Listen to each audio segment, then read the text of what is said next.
I don't know about you guys, but it's like every summer I go through this growing pain, or I don't know what to call it again. It's like I completely forgot that mosquitoes existed, and then I go outside and I'm just getting eaten alive, and all I'm doing all day is just scratching myself because I've been bitten 100 times by mosquitoes, and it's terrible. And the list goes on. I'm burnt to a crisp too, which you can't see under my shirt, but yeah.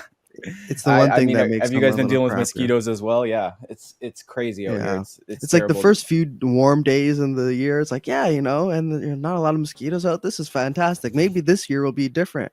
And then, as the summer progresses, more of them breed with one another and they start to populate, and it's just the worst. Yeah, no, I'm outside at the field with my buddy there, and I'm getting attacked by like 10 at once. And at one point, I'm like, I just can't do this. Oh my gosh, especially if you go like near like any body of water.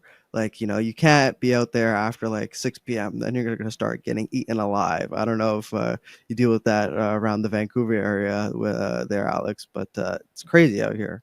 No, the mosquitoes aren't so bad, especially like at the ocean. You have to worry about the barnacles scratching up your feet. Barnacles. Yeah. Yeah, the leeches I in the thought, water, those will get you, eh? yeah. Or the broken glass or the needles. Yeah, the needles. Yeah, that'll get we you don't. too. We've talked about what's going on at Canadian beaches. There's a lot of things you might want to avoid stepping on. And it might be defecation from someone Yeah. who buried it in the sand. There's a lot of it in downtown Vancouver. Oh, Yeah, city council proposed a bill to introduce bathrooms in time for the FIFA thing. They're also shutting down the courts during FIFA for a month. I just found that out yesterday. yeah. So your city basically becomes infinitely worse for a few soccer games. So good luck with that, Alex. Yeah, I saw some things on that FIFA, Alex, just how much it's going to cost. I thought I saw like 350 million or something just insane. Of course, if you evaluate it, I guess, from a GDP perspective, it could be net positive depending on how much people spend while they're in town, but I find that highly unlikely. Well, they're spending millions of dollars for a corridor from the stadium to the casino. So I don't know. Maybe the casinos are going to generate all that GDP. I mean, if it gets the poop off the ground, I'm a happy camper. All right, my name is Isaac Lamoureux. I'm here with my True North colleagues, Alex Zoltan and Noah Jarvis. Let's hop into this. Yeah, starting off with here, we often get into U.S. stories and have some disagreements, but maybe we can find more agreement here, especially since this U.S. story with Canada is not involving the President of the United States. Instead, two U.S. congressmen wrote a scathing letter to Canada about our forest management, essentially, and all the wildfires we see going on. So, yeah, no, two representatives, Tom Tiffany and Brad Finstad, wrote a letter on July 7th to Canadian Ambassador Kirsten Hillman and basically demanded Ottawa to explain what the Liberals are doing to mitigate the wildfire crisis in Canada. And they blamed Canada for many things, including arson, forest management. And for our dedicated listeners, as you know, True North has been at the forefront of exposing federal mismanagement in wildfires, specifically what happened in Jasper National Park. I mean, that was an absolute gong show. We saw almost $1 billion in damage, a third of the town destroyed, 360 square kilometers of burned area, and 358 destroyed structures. And then the controversy was all over the place. We saw a Parks Canada senior staffer essentially accusing them of mismanaging the forest, not doing prescribed burns. The list is very lengthy. And then we saw a parliamentary investigation further show that they were turning away firefighters. Their hydrants weren't compatible with most fire trucks. I mean, the list goes on. And then looking more closely this year, I looked at Manitoba's data yesterday because initially it was showing like 99 out of 103 fires were human caused, but now the number has fallen still to almost half. So 114 of the 252 fires so far this year in Manitoba were human caused, whereas last year in Alberta, where I live, almost every single wildfire was human caused. But these lawmakers are saying, look, it's enough time for excuses. Here are a few quotes they had in the letter. In our neck of the woods, summer months are the best time of the year to spend outdoors, recreating, enjoying time with the family, and creating new memories. But this wildfire smoke makes it difficult to do all these things.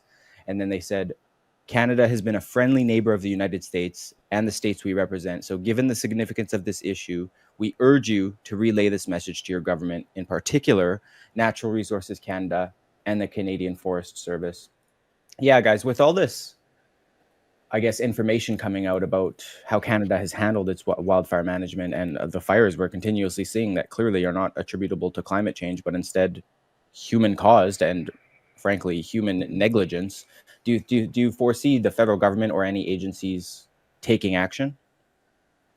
Well, they ought to. And I mean, it's a shame that it takes prompting from the Americans, American congressmen, American senators, for Canada to act on certain key priorities, or for them to back away from certain terrible policy priorities. You saw this with the digital services tax, where for years leading up to the implementation, the passage of the act, the implementation of the act, you had American congressmen and senators warning the Canadian government that they ought not impose this digital services tax lest the United States retaliate. And you had in recent weeks, Prime Minister Carney have to back down from the digital service tax because Trump threatened to end all negotiations with Canada and just simply name and impose a tariff rate on Canadian goods. You also saw this in a number of other areas where the Canadian government was forced to act because of the prompting of the Americans. So I think that it is really important that the Canadian government not have to not have to be encouraged by other countries to act on key priorities. It should have been prompting enough that when Jasper nearly burned all the way down. As like Isaac mentioned, there was significant damage and destruction. The livelihoods of people in Jasper, people's homes being burnt down, all because the Canadian government failed to manage their forest properly. You had the people running Parks Canada getting really cocky in their forest management efforts and their ability to combat wildfires. But in the end, it caused significant destruction and devastation. And all that smoke is going over into the United States, not just into the United States, but into other provinces, Saskatchewan, British Columbia, even here in Ontario. We get certain warnings about the the air quality because of fires burning in Alberta. So it affects the entire country. It affects especially the border states. And if they are dealing with these community effects from Canadian mismanagement of our forests, they have a right to complain, and they have a right even to impose certain retaliatory measures. I hope that the Trump administration doesn't do that. But at the end of the day, could you really blame them if we are harming their citizens indirectly through our poor forest management efforts? Yeah, and just to remind people how bad Jasper was, I remember one of the most powerful press conferences right after Jasper had essentially burned to the ground. I mean, Danielle Smith was literally crying at the press conference. Like, that's how bad it was. And this is a strong woman who you're not going to see that from very often. Yeah, I don't know, Alex. Do you think that we obviously saw Stephen Guilbeault said, oh, we did everything we could, but then people on the ground were saying that wasn't the case at all. Do you think that, I know this isn't the president, but U.S. congressmen actually speaking out against Canada is going to, I guess, move the needle more than what we've already seen happen in Canada, which is parliamentary hearings, clear evidence of mismanagement, but that hasn't seemed to change anything? Yeah, I mean, I think there's definitely clear evidence of mismanagement on behalf of the Canadian government, but just some kind of uneducated observations on this subject. Is anybody else ever like super skeptical about investigations into forest fires? They'll say like, for instance, 100% of the forest fires in Alberta were human caused. Like, I've always wondered, how do they determine that?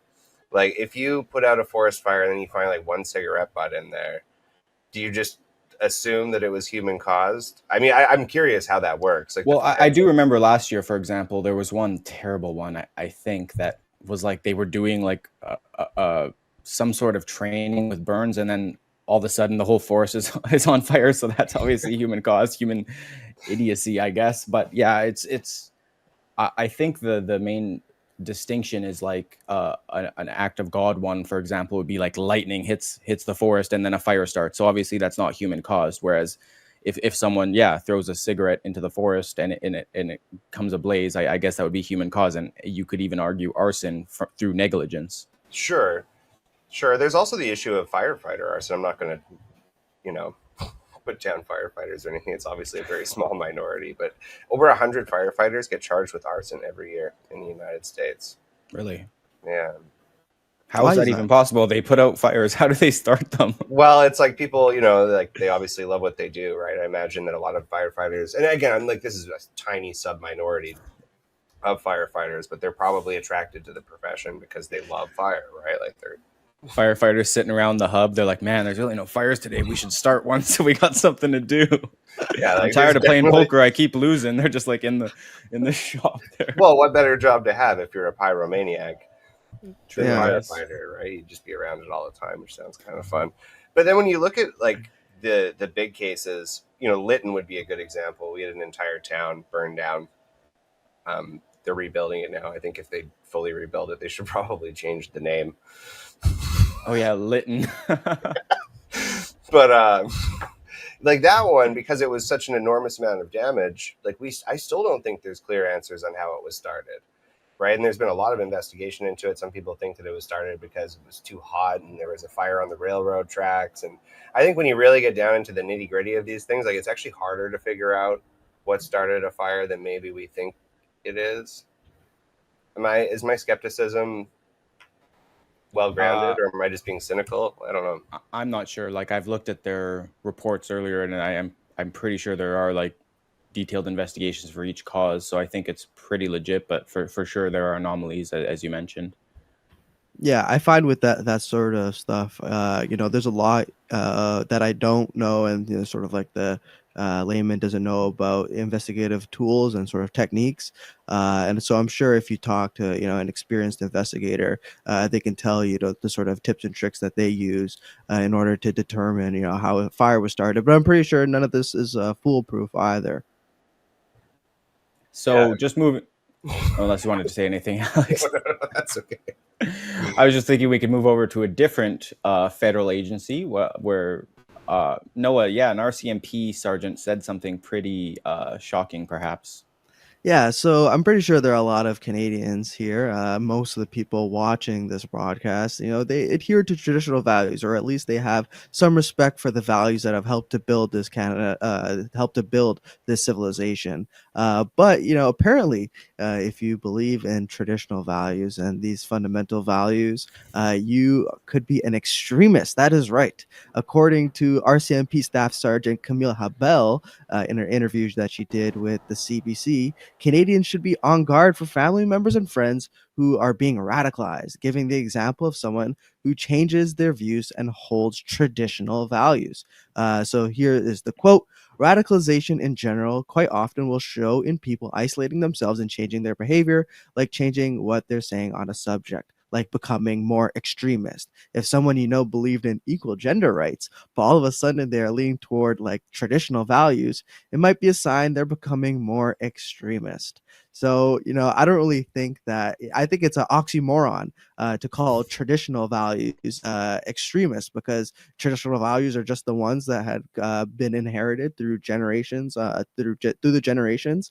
And if these are really extremist, I mean, that would be an indictment on the entire society. It would mean that the society that you are living in is extremist. And if that is a good society, then perhaps, like Barry Goldwater said, extremism is no vice in the pursuit of virtue. But I don't know. What do you guys think of this story? Do you believe that traditional values makes you an extremist, makes you a little Nazi? Well, if I do know, then I've been becoming more and more extremist by the day, because of course I've always been traditional, but I've recently taken, I don't know how I want to word this. I've recently become more religious, let's say, so therefore more extremist, according to this RCMP sergeant. But another thing, that I wanted to highlight here is more or less Western morals are derived from the Bible. Therefore, calling traditionalist values extremist is insane. I mean, I can't understand this at all. How are the morals we hold true extremist? If that's extremist, then I don't know what normal is. I just don't. Like you said, no, it's definitely an oxymoron. It makes no sense at all. Yeah, I guess, the like if I'm, to play devil's advocate for this RCMP staff sergeant, because I don't really think she's a moron to get that position. Although, perhaps she did fail upward in her career. I don't know anything about her, so I'm not going to denigrate her.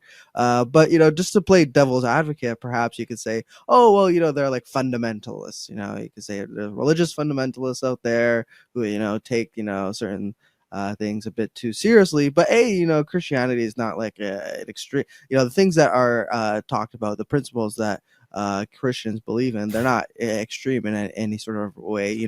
Perhaps you could make an argument for a couple other religions, but fundamentalism isn't crazy in Christianity. But even fundamentalism is not something that's super popular in Canada. Like not at all. Canada is becoming less religious by the day, and to claim that Christian fundamentalism or Islamist or Christian fundamentalism a problem in Canada would be a different problem. And I don't think she's talking about Islamist fundamentalism, because the RCMP is generally scared and discussing those issues. They believe it's politically incorrect to talk about fundamentalist Islam in Canada, and there's several incidents of near terrorist attacks that we've had in the recent months and recent years. So yeah, I really think it is shocking. It is shocking that this staff sergeant said this. Now, to be fair, the RCMP has tried to walk back what this staff sergeant said. I reached out for a request for comment, and the RCMP said, quote, "The RCMP is in no way implying that embracing traditional values makes an individual radical or extreme." But I think it's a little bit contradictory to what their staff sergeant said. So maybe they all need to get all in line. All be rowing in the same direction when it comes to their communications going forward. Yeah, I had a hypothetical come to mind here, and let's say a friend is telling me about an issue he is having with his neighbor, and I just say, "Oh, love thy neighbor," and he's like, "What, are you an extremist?" But yeah, Treat others Alex. the way you want to be treated, Yeah. you extremist. Alex, I was Okay. going to ask, since you're our crime specialist at True North, just based on this RCMP's comments and how controversial they were, let's say, do you foresee that she would be subject to any punishment or any backlash, anything of the sort? No, only if she had said that traditional values related to the religion that shall not be named were an indication of extremism, then she would probably receive a proverbial slap on the wrist from the woke organization that she works for.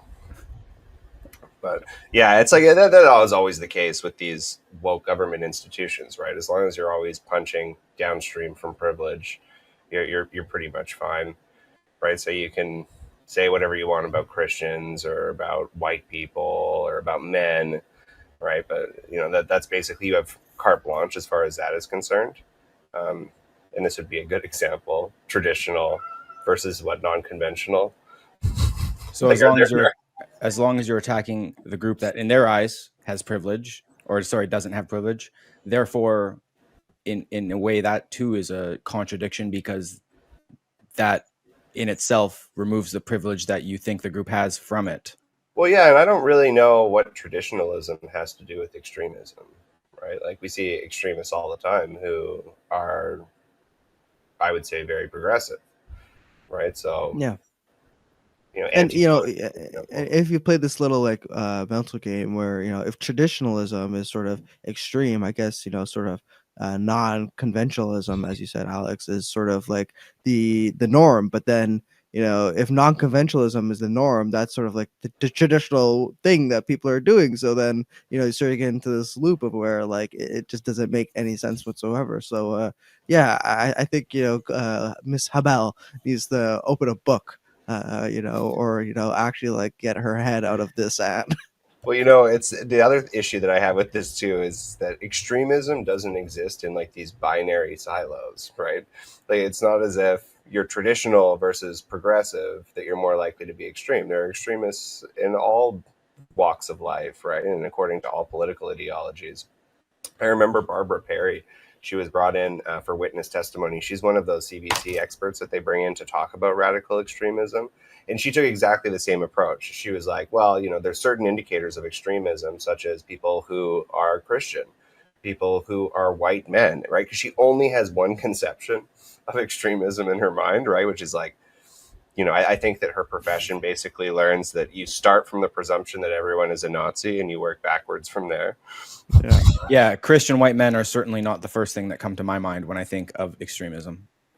Yeah, but for some people it does, right? That's just the conceptualization they have of extremist in their head. It's almost, like the reverse of Islamophobia. I guess you call it like Christophobia.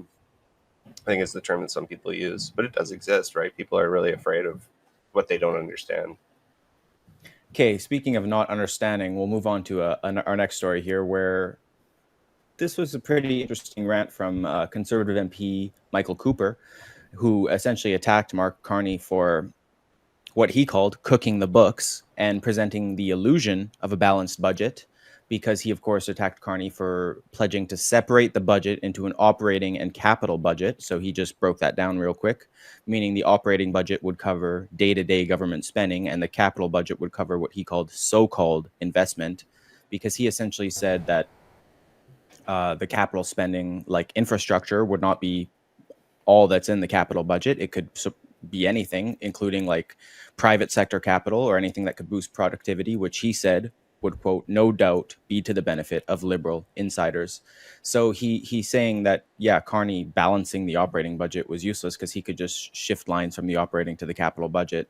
Here's a quote from Cooper. He said, quote, Carney has no real plan to reduce spending, no real plan to balance the budget. Carney's real plan is to rack up more debt than Justin Trudeau while making it more difficult to track government spending. Let's call this for what it is. It's called budget trickery. It's called cooking the books.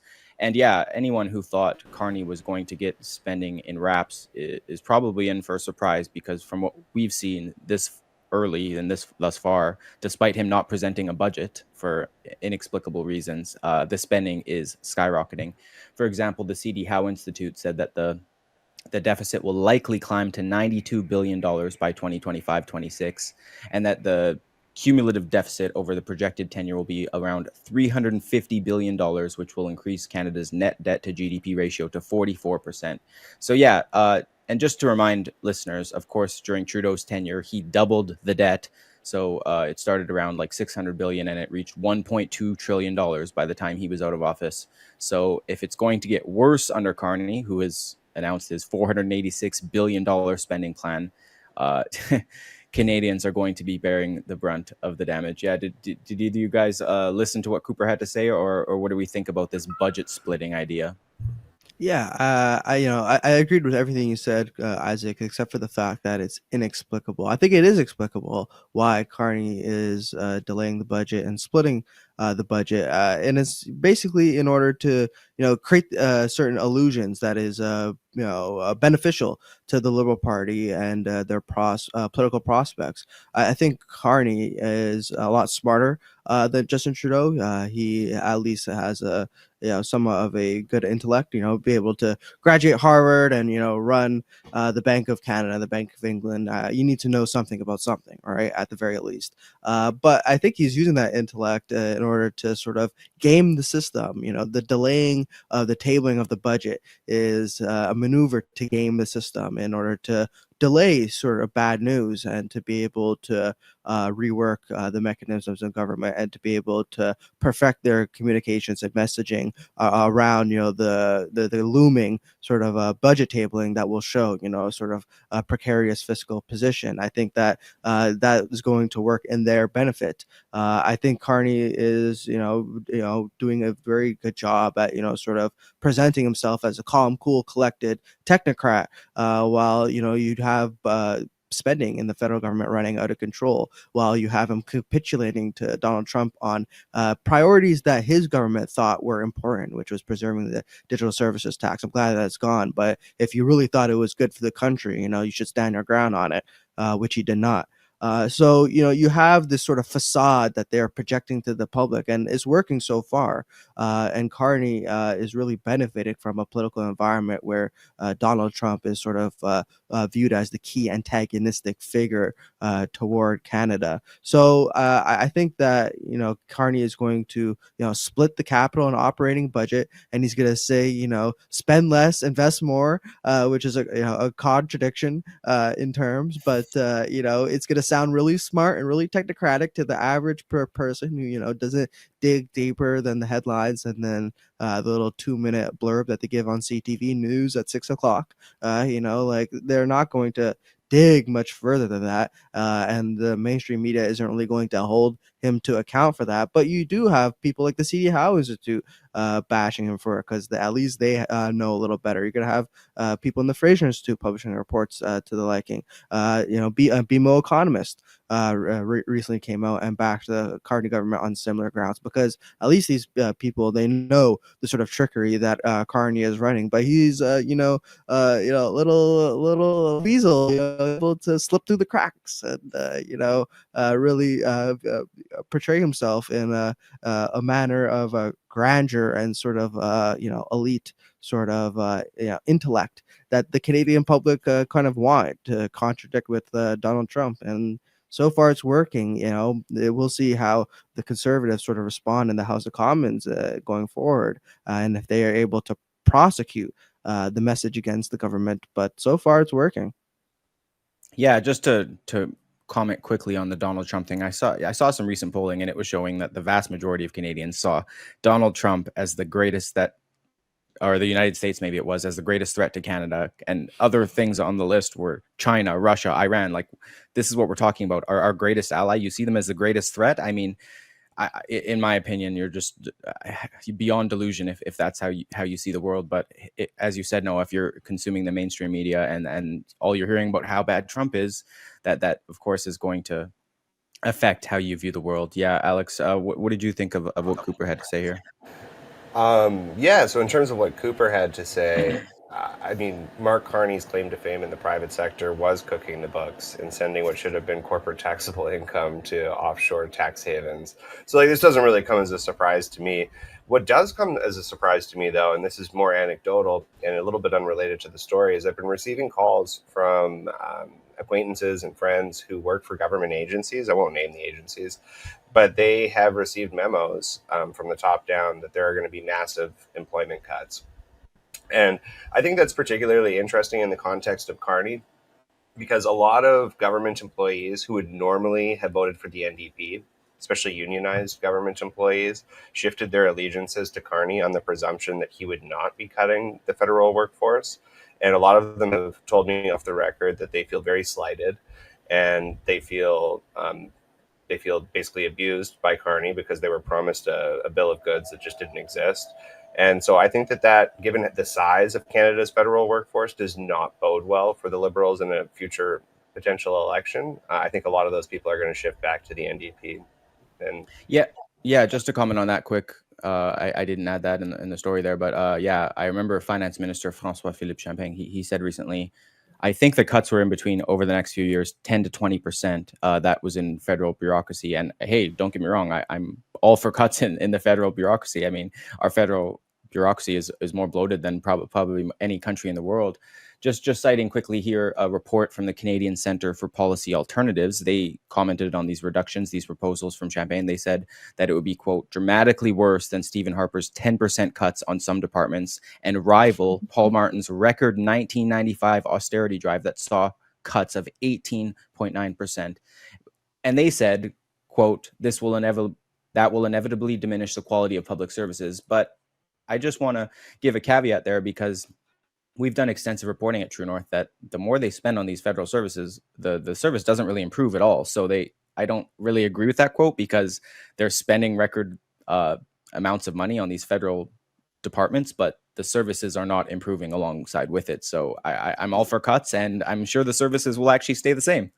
Yeah, I think it's really interesting, and there's a sort of dark irony in that all these public servants, they rushed over to the liberals, so that they could secure their jobs, and how the people that they entrusted their jobs security with are just gonna slash their jobs away, slash the public service. I think it's kind of funny in a sort of dark way, but also that is gonna have political consequences. A lot of those people who were previously voting for the NDP, they might go back to the NDP, especially if the NDP are able to elect a competent leader. That is really important because potentially even the conservatives could, gobble up those voters if the NDP are just like, still in a schizophrenic mind state, So I think that, if the NDP are competent, a lot of those former NDP voters are going to go back. And, if the NDP are even more competent than just, sort of like than average, I think you could attract new voters away from the liberals.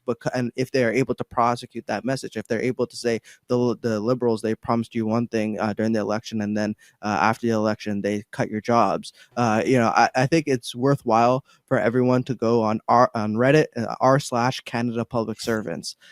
They are in frenzy there. They are freaking out. It is like it is like that meme of the house on fire, and everyone's scrambling around. That SpongeBob meme. It's honestly just like worth a read. It's very interesting stuff. But a lot of these people, they admit that they entrusted their vote with Mark Carney, and they feel betrayed. So I think there's political opportunities there if for people who are looking to expand their voter coalition in the next federal election. So moving on to our next story here, or perhaps sailing on to our BC representative here, Alex, if you want to talk about this. Yeah, what's going on with BC Ferries there? Yeah, so BC Ferries has been outsourcing the construction of our new ferries to Communist China. To the surprise of absolutely no one, right? Yeah, it's particularly strange because we have outsourced, like we can't produce our own ferries, and that's whatever, a bridge that we've crossed and something that we understand now. But the BC Ferries has outsourced production of sea vessels to Poland, companies in the Netherlands before, so it's not exactly clear why we're now receiving them from China. I understand that it might be due to cost saving, which the NDP should just communicate properly. I think that actually would be a reasonable explanation for a lot of Canadians. I know we don't love communist China, but let's face it, you walk into a dollar store, 99% of the things in there were produced in China as well. I mean, we're mass consumers of many Chinese goods. So, I think that really, I think that it would be ideal if we could make our own ferries. Second best option would be to choose a democratic ally, someone that we can trust and somebody that we want to give our business to. And the third best option would be the cheapest option. Are the BC NDP kind of out of line with, I guess, Mark Carney here, because he's trying to at least say that he wants to prioritize trade with Europe, and you, of course, mentioned a few European countries there that make ferries. So I'm surprised, perhaps, that they didn't decide to fall in line with him and say, "Yeah, let's trade more with Europe. We can get them to build our ferries." Yeah, it's really strange. It does seem at odds with the federal government's direction of increasing trade with Europe, but I think that that's really more, we're just increasing trade with Europe over the United States, right? It's more political gamesmanship than it is actual meaningful changes to our geopolitical trade strategies. Well, if I could just chime in there, it's at odds also with what the EB government has said in the past. When this whole trade war was kicking off, he was one of the top premiers in saying buy local, and not just buy Canada but buy BC. And there are Canadian shipbuilding companies in that you could have awarded this contract to. So the fact that they decided, we're in a trade war with the United States, and a lot of our shipbuilders, maybe they're not equipped to do this, fulfill this contract, which I disagree with. But, if that's the conclusion you came to, well, let's just give the contract to one of our geostrategic enemies. Why not? That just seems like a great opportunity. Look at the opinion polls.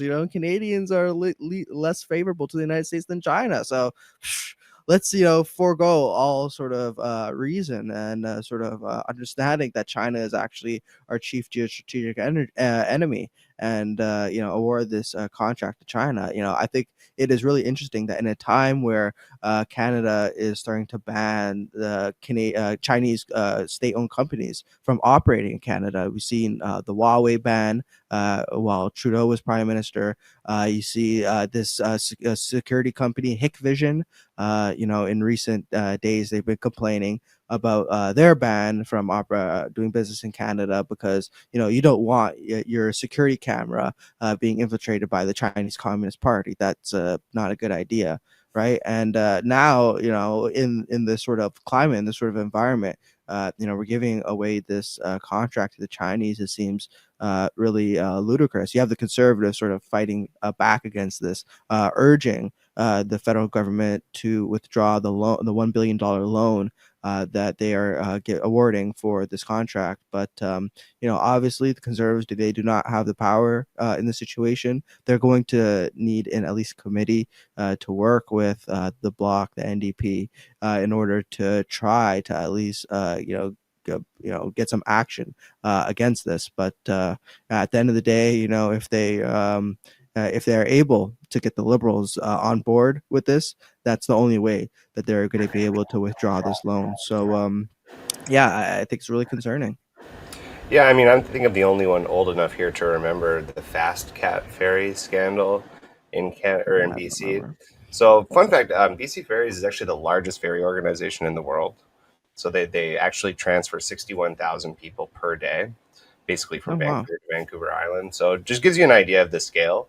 And so back in the 1990s, we had this idea that because it was such a large operation, we could build our own ferries in-house, but they were terrible. Like, they were ridiculously over budget. They were barely seaworthy. They cost a lot of money to fuel because of manufacturing flaws. And so that might provide some explanation to people who maybe aren't as familiar with the history of BC Ferries as to why we are so eager to outsource production. They were sold for a fraction of what it cost to build, and they are now languishing in port in Egypt, of all places. And you can go on Facebook Marketplace; they're for sale, but they haven't been at sea for a very long time, and they're essentially just rotting in some port in Alexandria, Egypt. Yeah, Noah sort of alluded to this, but I think I saw the Conservatives call for committee to be recalled to debate this. Essentially, do you guys think that would actually accomplish anything? Could the committee essentially force BC Ferries to do something else? I don't even know. Well, I believe that the committee would be able to call on or at least issue a report recommending that the government withdraw this loan, and they could also summon people from, I guess, the Canada Infrastructure Bank who awarded this loan. But at the end of the day, it is incumbent on the Carney government to act on this. So if they're not able to bring the Liberals on board, they're not going to be able to make meaningful progress on this. At the end of the day, sort of Parliament can express its will, but it is the government, it is the Privy Council that has the power in the situation. So, it's going to take public opinion, it's going to take political opposition, and it's going to, take some humility from the people who made this decision in the first place for this to get reversed. Well, we'll see what the committee comes up with and if BC Ferries are in for a fight or not. And speaking of fights, we recently saw a fight, if you want to call it that, pretty one-sided at a golf course. Who's going to talk about that one? Bring us through what happened there. I don't mind. Yeah, so it's Nick Tarnasky, who was a former NHL hockey player and probably fourth line enforcer, had a confrontation with the guy at a golf course. It's gone super viral. Everybody loves the video. I think if you've ever gone golfing, we've all been in that situation where somebody is just taking too long and, it delays everybody's game and kind of ruins their day. And I think if you've had a few beers as well while you were on the course, that might add to the aggressiveness and the frustration, which appears to be the case in this video. So this guy appears to challenge Tarnasky to a fight. He threatens to throw him into the water. Yeah, Alex, let's just actually watch the video first. And then sure. We'll get into it. Yeah, if it's let's just watch it. Yeah. You guys need to get off the golf course. Yeah, we will. Go now. Pack up. Go now. Get in your car and go. I don't know what you're doing. You're not scaring anybody. You're just making yourself. Hey, man. Come on, man. Hey. Hey. Off to a good start, buddy. I told you. Man, leave him alone. You want another? He just came at me. Leave him alone, man. I got it all on record. It's around the goal. I got it all on record. Around the goal. Hey. You want to go, guys? Leave him alone. Hey, leave him alone, man. I wouldn't be going back, you moron. Hey. Bang! Come on, man. Bang! No, I'm not trying to get in there. Like, just like, fuck me. Enough! Are you still cheering on you? Yeah. Enough! Get out! Hey, hey. Enough! Things go well for him. Leave him. Get him the out of here! No, it's not going to go well for him. It's not okay. He threw him in the water hazard, as promised, and then he started punching him in the head, and every time he punched him, he would yell out, bang! Bang, bang, bang! My friend pointed out at one point there was like a slight delay between the punch and the bang, so he was wondering if that was like a form of misdirection that maybe he learned while like he was playing hockey. But it's a great video. It was absolutely hilarious. Yeah, imagine someone you're in a fight with just doing narration over his own fight. Just like bang, bang, bang. Yeah, I don't know if you guys watch any basketball, but Mike Breen is an amazing commentator. He has whenever someone hits a big shot, they go bang, he goes bang. That's all I can think of. Bang, bang, bang. Boom goes the dynamite. That's got to be the most, if this was not recorded and posted online for the whole world to see, this would be a very humiliating day. This guy, he was like, acting like a gorilla, acting all tough or whatever, beating his chest. And then he gets, hit a couple times, gets knocked down, comes back up, gets knocked out again, comes back up, gets thrown away like a rag doll. I mean, gosh, that's got to be humiliating. And then it gets posted online. Like at that, you might as well just live as a hermit. Go live in a cave in Mongolia. Don't ever show your face in public ever again. Yeah, no, you really just have to. You're out in public. You don't know what other people are capable of. You don't know who you're arguing with. You don't know who you're trying to fight. I mean, this is ridiculous. I remember I saw another clip recently. It was at either a baseball or a football game, and this guy's trying to fight this other guy, and the one guy's who's getting threat, I guess, is just laughing at him, and then they show who this man actually is. He's literally a professional boxer, and it's like, dude, you're trying to fight a professional boxer at a baseball game. Like, this guy could murder you with his hands. Like, you have no idea what you're signing up for. So that brings it back, I guess, to my traditional extremism, just being nice to people. So apparently there's an update on this story. Okay. Yeah, I did see that he sat down with Spit and Chicklets for an interview, but I don't think that's been released yet. I don't know if that's the update. What did you have there, Alex? Well, it says man on receiving end shares aftermath of viral golf course fight with an NHL enforcer. It appears that the man on the receiving end of an Alberta golf course beatdown featuring a former NHL enforcer got away with only some minor damage to both his face and his ego. Yeah, that's a real update. Wow, I couldn't have told you that from watching the video there, Alex. According to a picture of the man allegedly involved in the viral brouhaha, which saw him get pummeled and ragdolled by NHL tough guy Nick Tarnasky, he received some minor bruising, and that appears to be the worst of the damage. Oh, and he actually posted a picture of himself with like a little bit of a black eye, but he seems to be fine. Well, that's good, I guess. Yeah, and just again, Nick Tarnasky was an NHL enforcer, and he's actually from Rocky Mountain House, I think, in Alberta. So an Alberta boy there. I don't know what golf course that was. I guess I should have looked a bit closer. It might have been an Albertan golf course. I guess it was. That's what they're saying in the article here. So, yeah. Anyways, my name's Isaac Lamoureux. I'd like to thank my colleagues Alex Zoltan and Noah Jarvis. And remember, everything you heard today was off the record. Yeah, next time I'm on a golf course and someone's holding me up and I want to kill them, and contemplating whether I want to fight them, I'll just keep this video in mind and be like, maybe I'll just chill out. Yeah, especially if they're like, who have 50 pounds more muscle than you, But if you're in the reverse situation, just grab them by the shirt, and go bang, bang, bang. I'll have to be looking out for water hazards. Like, where could I throw this guy? Oh my goodness, that was amazing. Plus, picking up a grown man and throwing him several feet. I mean, few could accomplish that. Was he wearing a Hawaiian t-shirt, the victim? The victim. Yeah, it was like some sort of, it's like floral, like black. Yeah, is victim still an appropriate word, Alex? Considering he was the agitator, is that the word we use? Victim. I don't know. I don't know if you start the fight, are you the victim? The loser. That's a good Don't point. start Yeah, what loser. you can't finish, loser. right? Yeah, the loser.